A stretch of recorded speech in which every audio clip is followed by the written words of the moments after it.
Jadi hadirin dirahmatullah subhanahu wa ta'ala, dakwah ilallah, bicara kehebatan Allah. Kita sekarang punya masalah dengan Allah. Lisan kita kering hadirin mulia, tidak lagi bicara kebesaran Allah. Yang hebat orang itu hebat, ustaz itu hebat, paman saya hebat, bapak saya hebat. Kapan Allah hebat? Itu kalau orang hebat itu nanti dia berkuasa, nanti baik keadaan. Musyrik hadirin mulia. Yang memperbaiki keadaan Allah. Allah mampu menghancurkan musuh-musuhnya hadirin mulia dengan seekor nyamuk yang sudah rusak sebelah sayapnya. Sebagaimana Allah Ta'ala telah menghancurkan Namrud lanatun alaih, bukan dengan senjata. Apakah kita lupa cerita itu? Kita punya Allah. Dalam sebuah hadis qudsi Allah jelaskan, kalau kalian dapatkan aku, kata Allah, niscaya kalian akan dapatkan segala-galanya. Tapi kalau kalian kehilangan aku, kalian akan kehilangan segala-galanya. Kapan kita berdoa? Allah, betul-betul hati kita kepada Allah. Tangan naik ke atas, hati ke kantong. La ilaha illallah. Kenalkan Allah kepada istri. Dikubur gak ditanya siapa suamimu, yang ditanya siapa Rabbmu, Tuhanmu. Makanya suami-suami tidak boleh memarahi istri kalau istri kita nggak taat sama kita. Kalau istri nggak taat sama kita, kita istighfar. Kenapa istri nggak taat sama saya? Cek diri kita. Apakah saya sudah taat sama Allah? Bukankah Allah telah berjanji, siapa yang mentaatiku, aku perintah seluruh makhluk mentaati dia. Hari ini istriku nggak taat sama aku, ya Allah, astagfirullah. Kita boleh menegur mereka, memarahi mereka kalau saja mereka tidak taat kepada Allah.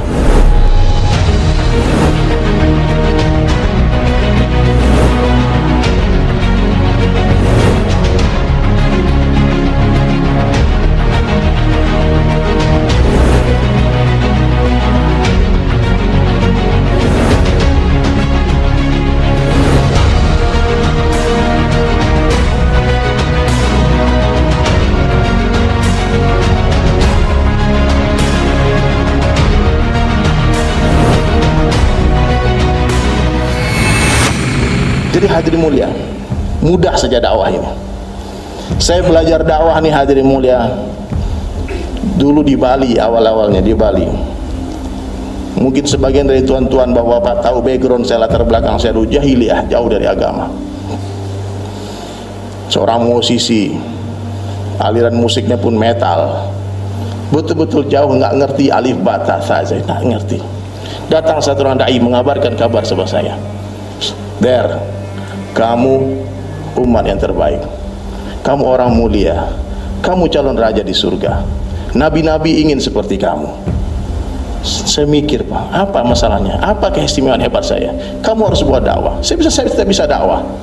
Umat Nabi SAW memang kita semua bodoh-bodoh. Kita berbeda dengan kaum-kaum terdahulu. Kaum terdahulu untuk berdakwah harus alimkan dulu. Nabi Musa itu punya umat namanya Naqib. Untuk membantu dakwah Nabi Musa, mereka harus hafal dulu Taurat, berilmu dulu baru berdakwah. Itu Bani Israel, Yahudi. Nabi Isa alaihissalam punya murid namanya Hawariin. Kalau mereka mau ikut-ikut berdakwah dengan Nabi Isa alaihissalam, mereka harus hafal dulu Injil. Tapi Nabi kita tidak katakan begitu. Nabi katakan balighu anni walau ayah, sampaikanlah olehmu walaupun satu ayat. Kamu hafal berapa ayat dalam Al-Quran? Al-Fatihah hafal, Qul huwallahu ahad hafal, Al-Fatihah itu 7 ayat, Al-Ikhlas itu 3 ayat. Jadi kita semua tidak ada alasan lagi alibi, tidak ada ilmu tidak boleh berdakwah. Kita tahu satu ilmu dalam Islam, 2 kalimat syahadat, sampaikan itu kalimat. Qul huwallahu ahad saja yang hafal ayat, Pak. Katakan kepada seluruh Allah itu satu, the one and only Allah only. Bisa gak kamu sampaikan itu? Bisa. Kalau nabi-nabi terdahulu, Pak, sebelum berdakwah Allah alimkan dulu, baru Allah perintah dakwah. Tapi Nabi kita beda. Rasulullah SAW berdakwah dulu baru Allah alimkan. Diberi 5 ayat, turun di Gua Hira, Iqra bismi rabbikal ladzi khalaq, khalaqal insana min 'alaq, ila akhir ayat. Lama wahyu tidak turun. Rasulullah sedih, bertanya kepada istrinya, berkata kepada istrinya, jangan-jangan Allah telah pergi tinggalkan aku, wahai Khadijah. Beliau ambil selimutnya, tutup kepala, duduk sambil menangis. Lama wahyu tidak turun. Allah perintah Jibril datang mengabarkan sebuah perintah. Jibril turun, ya ayyuhal mudatsir, hai orang yang berselimut. Pak, mudatsir ini orang berselimut ketika terbangun. Kalau muzammil itu orang berselimut ketika tidur malam. Hai orang yang berselimut, qum fanzir, bangun beri peringatan, wa rabbaka fakabbir, besarkanlah Rabbmu Allah. Nabi langsung berdiri, Pak. lemparkan selimutnya, katakan kepada istrinya, la rahata ba'dal yaum, tidak ada lagi istirahat setelah hari ini. Allah telah perintahkan aku berdakwah. Datang dari pintu ke pintu, ketuk-ketuk pintu rumah Abu Jahal, Abu Lahab, semua didatangi, yang suka didatangi, tidak suka didatangi, orang kaya didatangi, orang miskin didatangi, sehingga Nabi diusir, dilempar batu, diludahin asbab dakwah ini. Kalau kita hanya dakwah di masjid, Pak, kapan antum diludahin orang? Kapan mau diusir orang, Pak? Kapan mau dibunuh orang? Bukankah itu semua cita-citanya para dai, orang-orang saleh, mati di jalan Allah? Kalau hanya duduk di kajian-kajian, tidak datangi umat, hanya bicara sama orang yang berminat saja, kita belum sempurna menjalankan dakwah Nabi. Datangi umat Nabi sallallahu alaihi wasallam. Nabi datang, hadirin mulia. Apa ilmu Nabi waktu itu? 5 ayat saja. Jadi hari ini kalau ada orang yang beranggapan kamu tidak boleh berilmu, tidak boleh berdakwah, itu orang pasti salah faham dan telah tertipu oleh syaitan. Kamu harus berilmu dulu baru dakwah. Ilmu bukan, kata sahabat, kami belajar iman dulu, tsumma ta'alamal Quran. Kami belajar iman dulu baru belajar Al-Quran. Sahabat katakan, apa yang dibuat Nabi 13 tahun di Mekah? La ilaha illallah, usaha atas kalimah la ilaha illallah. Ya ayuhan nas, wahai sahabatku, qulu la ilaha illallah tuflihun, ucapkanlah la ilaha illallah tuflihun. Katakanlah hanya Allah yang berkuasa, selain Allah dikuasai. Hanya Allah yang menciptakan, selain Allah diciptakan. Hanya Allah yang memelihara, selain Allah dipelihara. Hanya Allah yang memberi rezeki, selain Allah diberikan rezeki. Selain Allah tidak bisa apa-apa, tidak punya apa-apa, bukan siapa-siapa, tidak bisa beri manfaat dan mudarat sedikit pun tanpa izin Allah. La ilaha illallah.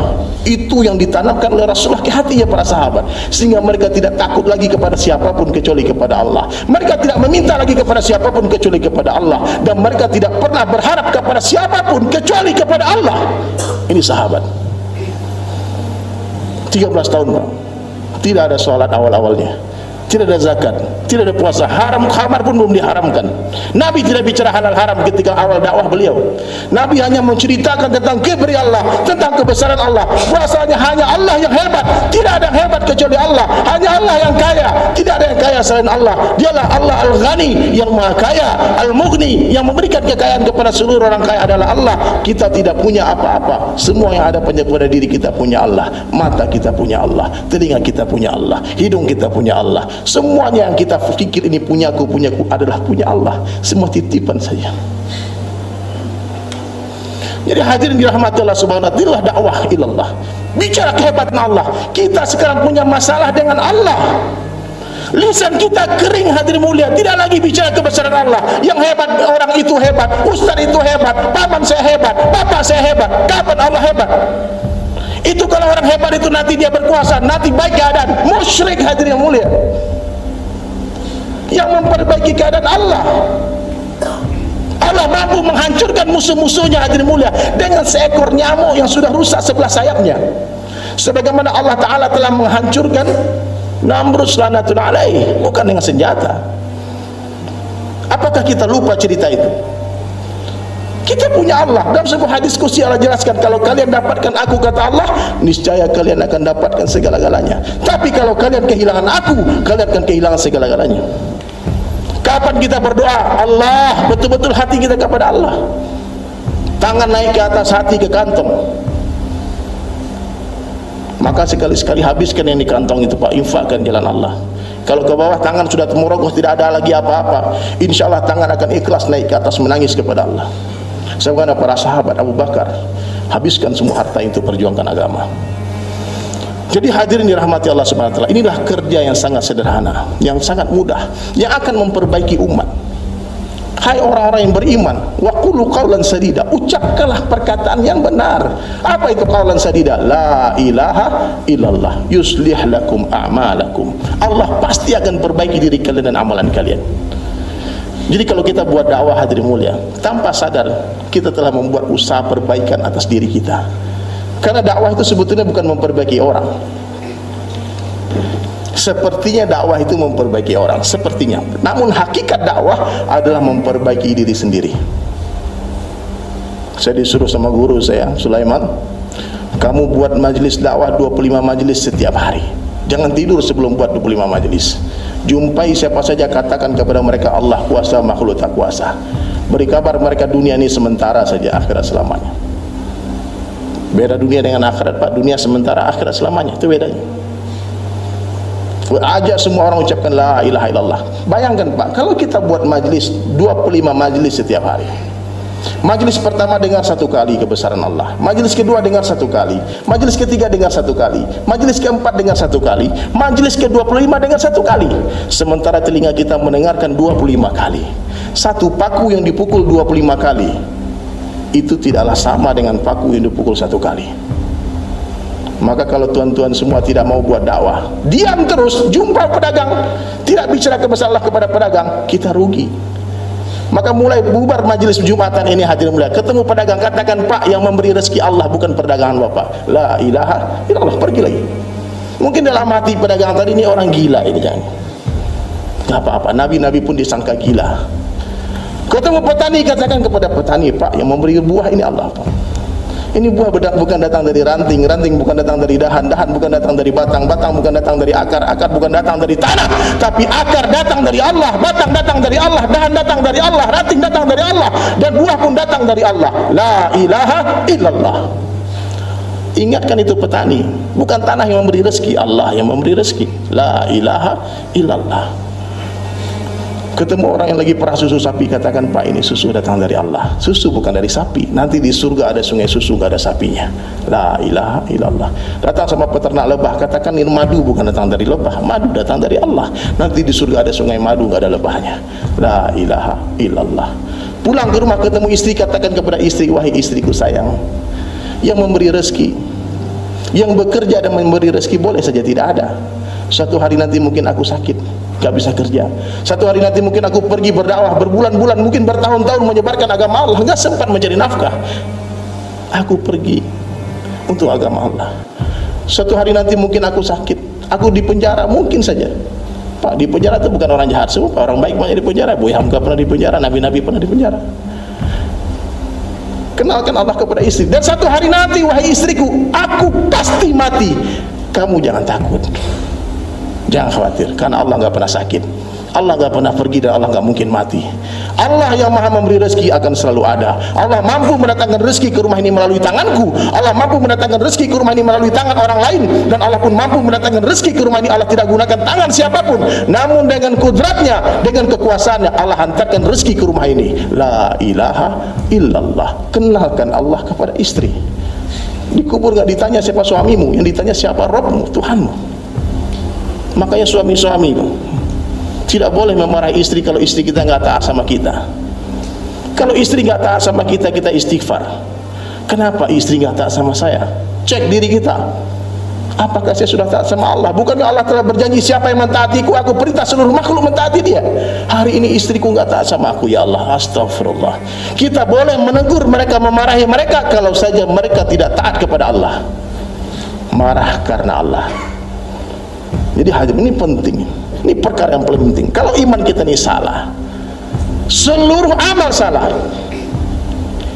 Syarat diterimanya amal, iman yang benar, iman yang tidak tercampur dengan kemusyrikan. Hanya Allah yang berkuasa, selain Allah tidak punya kekuasaan. Presiden tidak punya kekuasaan, gubernur tidak punya kekuasaan, bupati, wali kota tidak punya kekuasaan. Hanya Allah yang berkuasa, mereka semua dikuasai. La ilaha illallah. Jangankan menguasai jutaan orang, menguasai diri mereka pun mereka tak mampu. Hanya Allah yang berkuasa, yang menaikkan raja-raja, yang menurunkan raja-raja, yang memuliakan, yang menghinakan. Everything in the hand of Allah. Semua dalam genggaman Allah. Allah mampu memuliakan orang biasa tanpa menjadikan dia raja, dan Allah mampu menghinakan raja-raja tanpa mengambil kerajaannya. Dia tetap jadi raja, namun Allah hinakan dia sehina-hinanya. Bisa. Allah mampu membahagiakan orang miskin tanpa menjadikan dia kaya, dan Allah mampu menyusahkan orang kaya tanpa mengambil hartanya. Kita perlu Allah, dapatkan Allah, dapatkan segala-galanya. Tapi kalau kita kehilangan Allah, kita kehilangan segala-galanya. Mari hadirin sekalian, kita perbaiki iman kita, perbaiki ketakwaan kita kepada Allah, perbaiki diri kita. Orang lain sarana dakwah saja, tapi sasaran dakwah itu diri kita. Orang lain sarana dakwah. Orang yang berniat memperbaiki orang lain, terhenti perbaikan dalam dirinya. Ini kan gara-gara saya dakwah nih rame masjid, ya, hilang amalan. Kalau kita dakwah orang nggak mau ikut, kita putus asa dalam dakwah. Naudzubillah. Maka hadirin mulia, perbaiki iman, amal akan baik. Amal yang baik adalah amal yang dicontohkan Nabi sallallahu alaihi wasallam. Sunnah ini enggak ada yang kecil. Di dalam sunnah ada nur. Jangan remehkan sunnah. Kita enggak usah bicara amalan-amalan besarnya Rasulullah. Sendal Nabi lebih dicintai oleh Allah daripada seluruh dunia beserta isinya. Sendal Nabi Musa ketika terima wahyu di Bukit Tursina, di lembah tua itu, beliau mau masuk, Nabi Allah katakan, Musa lepaskan sendalmu, ini tempat suci. Tapi ketika Allah menjemput Rasulullah ke Sidratul Muntaha, Jibril katakan, ya Muhammad, engkau jalanlah sendirian, saya tidak mampu lagi melewati batas ini. Rasulullah masuk sendiri, berhadapan langsung dengan Allah. Nabi mau melepaskan sendalnya, butuh adab kepada Allah Subhanahu wa taala. Allah katakan, ya Muhammad, pakai sendalmu. Sendal Nabi, Pak, masuk ke arasnya Allah Ta'ala. Bayangan Nabi, Pak, jangankan tubuhnya, bayangannya mulia. Allah tidak rela bayangan kekasih diinjak oleh manusia yang lain, sehingga Allah hantarkan awan dari lahir sampai meninggal dunia, tak pernah sekalipun tubuh Nabi disentuh matahari. Supaya apa? Supaya tidak ada bayangannya. Orang kalau kena matahari ada bayangan, Pak, mungkin saja orang berdiri di atas kepala kita, bayangan kepala kita. Tapi Rasulullah mulia bayangannya, namanya mulia, kampungnya mulia, keturunannya mulia. Semua yang berhubungan dengan Rasulullah terbaik. Rambut yang terbaik rambutnya Rasulullah, mata yang terbaik matanya Rasulullah, pendengar yang terbaik pendengaran Rasulullah, darah yang terbaik darahnya Rasulullah, daging yang terbaik dagingnya Rasulullah, kulit yang terbaik kulitnya Rasulullah. Keringat Nabi lebih wangi dari kasturi. Keringat Nabi, kalau Nabi melewati satu jalan, orang tahu pasti Muhammad baru saja melewati jalan ini. Kenapa? Wangi tubuhnya tinggal di sana. Semua yang berhubungan dengan Nabi terbaik. Kampung yang terbaik kampungnya Rasulullah, bahasa yang terbaik bahasanya Rasulullah, fikir yang terbaik fikirnya Rasulullah, kerja yang terbaik kerjanya Rasulullah sallallahu alaihi wasallam, dan umat yang terbaik adalah umatnya Rasulullah sallallahu alaihi wasallam. Maka hadirin mulai syukuri nikmat ini, perbaiki iman, perbaiki amal. Yakinlah dunia ini bukan tempat tinggal kita. Dunia ini tempat meninggal, Pak. Dunia ini bukanlah tempat tinggal kita, tapi dunia adalah tempat yang akan kita tinggalkan. Sekarang kita di atas tanah, enggak lama lagi tanah di atas kita. Hari ini dunia nyata, akhirat cerita. Sebentar lagi akhirat nyata, dunia tinggal cerita. Allahu Akbar. Maka sebelum mati, Pak, perbaiki iman, perbaiki amal, perbaiki sholat, khusyuk wal khudu, sholat yang benar. Tanya ulama gimana cara sholat yang benar. Cintai ulama, jangan suka menghina ulama siapapun dia. Orang yang suka menghina ulama jangan bermimpi anaknya jadi ulama. Mudahkanlah langkah kaki menuju majelis ilmu. Orang yang memudahkan langkah kaki menuju majelis ilmu, Allah akan mudahkan langkah kaki menuju surga. Allahu Akbar. Ilmu itu seperti air, hanya mengalir ke tempat yang lebih rendah. Tapi ilmu, hadirin mulia, harus diiringi dengan zikir. Karena ilmu tanpa zikir zulumat, kegelapan. Sehingga hadirin mulia, kalau orang berilmu tapi dia lupa kepada Allah, semakin berilmu dia semakin rusak akhlaknya, semakin rusak dia. Dulu waktu dia preman, waktu jahiliyah, tawadu, cium tangan ulama. Setelah mulai ngaji, ulama dia kafirkan. Ada juga. Ilmu tidak berzikir. Maka hadirin mulia, akhlak perbaiki, muliakan orang tua, hormati orang ulama, muliakan ulama, hormati orang tua, hargai sesama, cintai yang muda. Itu Islam. Anggap diri kita orang paling hina di dunia. Katakan kepada diri kita, sebaik-baik saya lebih baik orang lain, seburuk-buruk orang lain lebih buruk saya.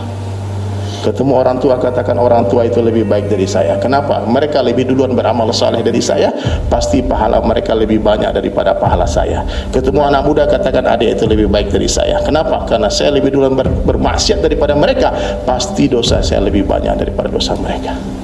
Sekurus-kurusnya ikan ada dagingnya, segemuk-gemuknya ikan pasti ada tulangnya.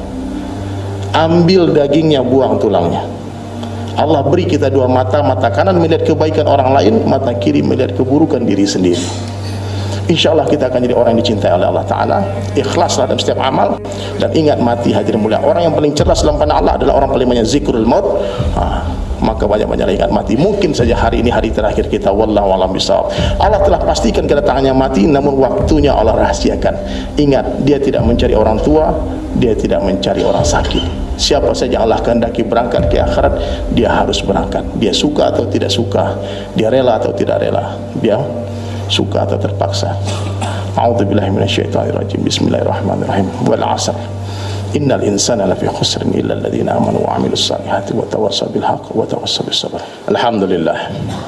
Alhamdulillahilladzi arsala rasulahu bil huda wa dinil haqq liyudhhirahu 'ala ad-dini kullihi walau karihal musyrikun walau karihal munafiqun. Asyhadu an la ilaha illallah wahdahu la syarika lah wa asyhadu anna Muhammadan 'abduhu wa rasuluhu la nabiyya ba'da. Allahumma salli ala Muhammad wa ala ali Muhammad kama sallaita ala Ibrahim wa ala ali Ibrahim wa barik ala Muhammad wa ala ali Muhammad kama barakta ala Ibrahim wa ala ali Ibrahim fil alamin innaka Hamidum Majid. Ya ayyuhalladzina amanu ittaqullaha ittaqullaha haqqa tuqatih wa la tamutunna illa wa antum muslimun. Wa qala Nabi sallallahu alaihi wasallam, man ahya sunnati faqad ahabbani wa man ahabbani kana ma'i fil jannah. Wa qala aidan kullu ummati yadkhuluna al jannah illa man aba. Qila wa ma yaba ya Rasulullah? Qala man ata'ani dakhala al jannah wa man asani faqad aba. Di hadis yang saya baca di depan tadi hadirin mulia, Allah telah berceritakan kepada Nabi Isa alaihissalam akan datang satu umat setelah Nabi Isa untuk buat kerja dakwah. Ciri-ciri mereka, kalau mereka mendapatkan perkara yang mereka sukai, mereka bersyukur dan memuji-muji Allah. Kalau mereka mendapat perkara yang tidak mereka sukai, mereka bersabar dan ihtisab mengharap pahala dari Allah. Wala hilma wala ilma, tapi mereka tidak punya kelembutan, mereka tidak punya ilmu. Mereka ini preman-preman kasar-kasar, gampang marah, kemudian tidak punya ilmu, bodoh-bodoh. Sehingga Nabi Isa alaihissalam terheran-heran dan bertanya, ya Rabbi kaifa yakunu hadalahum wal hilma wal ilma ya Rabb. Bagaimana mungkin ya Allah, ya Tuhanku, orang seperti itu berdakwah, tidak punya kelembutan, tidak punya ilmu? Maka Allah jawab, wa'tihim min hilmi wa ilmi. Kalau mereka buat dakwah, akulah yang akan memberikan mereka kelembutan langsung dari kelembutanku, dan akulah yang akan memberikan mereka ilmu langsung dari ilmuku. Maka sahabat sekalian, orang tuaku sekalian, sidang di Jumat, mulailah berdakwah. Kita bukan sekedar berdakwah, tapi bagaimana kita berletih-letih dalam dakwah. Innallaha wa malaikatahu yusalluna 'alan nabi ya ayyuhalladzina amanu sallu 'alaihi wasallimu taslima. Allahumma salli ala Muhammad wa ala ali Muhammad kama sallaita ala Ibrahim wa ala ali Ibrahim wa barik ala Muhammad wa ala ali Muhammad kama barakta ala Ibrahim wa ala ali Ibrahim fil alamin innaka Hamidum Majid. Allahumma ighfir lil muslimina wal muslimat wal mu'minina wal mu'minat الأحياء منهم والأموات يا أول الأولين يا آخر الآخرين يا ذا القتمتين يا راحم المساكين يا أرحم الراحمين يا الله يا رحمن يا رحيم. Ampunilah dosa-dosa kami ya Allah, ampunilah dosa pemimpin-pemimpin kami ya Allah.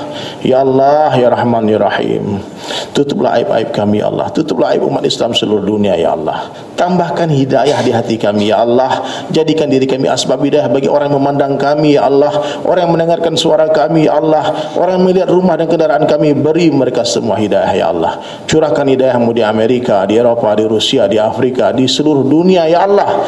Ya Allah, curahkan hidayah-Mu ya Allah. Selamatkanlah kami dari fitnah dunia dan akhirat ya Allah. Ya Allah, jangan Engkau cabut nikmat hidup tentram damai di Indonesia ini ya Allah. Ya Allah, berikanlah sakinah dalam kehidupan kami ya Allah, di rumah tangga kami ya Allah, mawaddah warahmah ya Allah. Ya Allah, hantarkanlah kami pemimpin-pemimpin yang takut kepadamu ya Allah, pemimpin yang mencintai kami karenamu ya Allah. Ya Allah ya Rahman ya Rahim, curahkanlah rahmat dari langit dan bumi ya Allah. Jangan Engkau turunkan azab ya Allah. Kami banyak dosa, banyak salah ya Allah, mohon ampunkan dosa-dosa kami ya Allah, ampunkan kesalahan kami ya Allah, baik yang sengaja ataupun tidak ya Allah. Ya Allah ya Rahman ya Rahim, kami zalim ya Allah, kami zalim atas diri kami, zalim kepada keluarga kami, zalim kepada orang tua kami ya Allah, zalim kepada umat Nabi ya Allah. Kami telah sibuk dengan dunia kami sehingga kami tinggalkan dakwah ya Allah. Ya Allah, setelah hari ini kami berjanji ya Allah akan kembali menegakkan agama-Mu ya Allah. Hantarkan kami semua ke ujung-ujung dunia ya Allah.